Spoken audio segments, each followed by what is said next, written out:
pagi. Saya Charles Fernando ingin mempresentasikan materi mengenai komunikasi informasi akuntansi. Komunikasi adalah proses di mana informasi diperuntukkan antara dua atau lebih sistem yang ada dalam lingkungan umum. Sistem ini mungkin individu, organisasi, sosial, hewan, atau mesin. Informasi secara umum didefinisikan sebagai materi bermotif atau energi yang mengurangi ketidakpastian dalam perilaku masa depan sistem berinteraksi. Fungsi komunikasi. Komunikasi sebagaimana dijelaskan oleh Robbins memiliki 4 fungsi utama dalam suatu kelompok atau organisasi, yaitu pengendalian motivasi, pengungkapan emosi, dan informasi. Komunikasi bertindak untuk mengendalikan perilaku anggota dengan beberapa cara. Setiap organisasi mempunyai hierarki wewenang dan garis panduan formal yang harus dipatuhi oleh karyawan.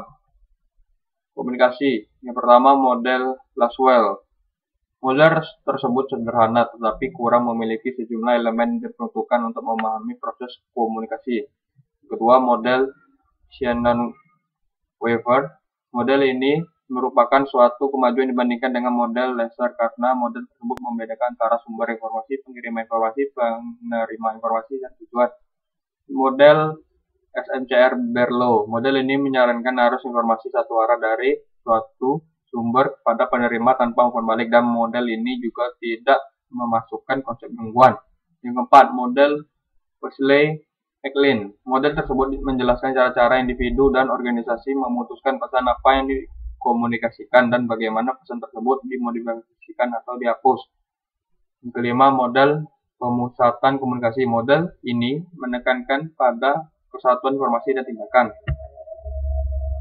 Variabel-variabel yang berpengaruh pada komunikasi akuntansi. Sumber. Ada dua aspek yang dapat mempengaruhi proses komunikasi. Kredibilitas sumber. Secara umum diakui bahwa semakin kredibel sumber dari suatu pesan, semakin besar efektivitasnya.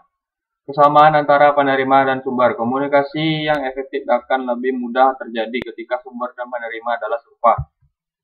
Variabel-variabel yang berpengaruh pada komunikasi akuntansi. Pesan. Barlow mengidentifikasikan 5 elemen pesan yang sebaiknya dipertimbangkan ketika menganalisis komunikasi, yaitu yang pertama, organisasi pesan, perlakuan pesan, saluran penerima pesan, dan elemen-elemen pesan. Analisis penerima.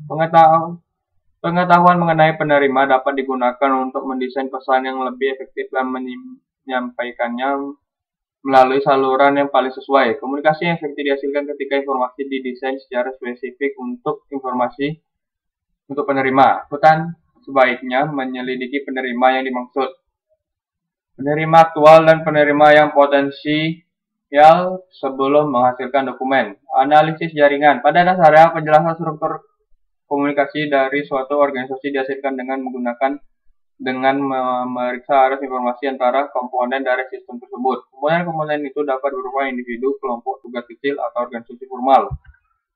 Umpan balik.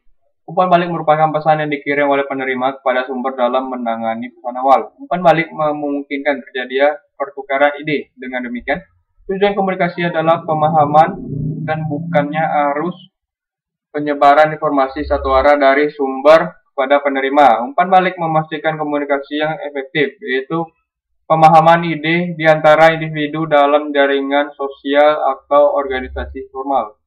Demikian presentasi saya, terima kasih.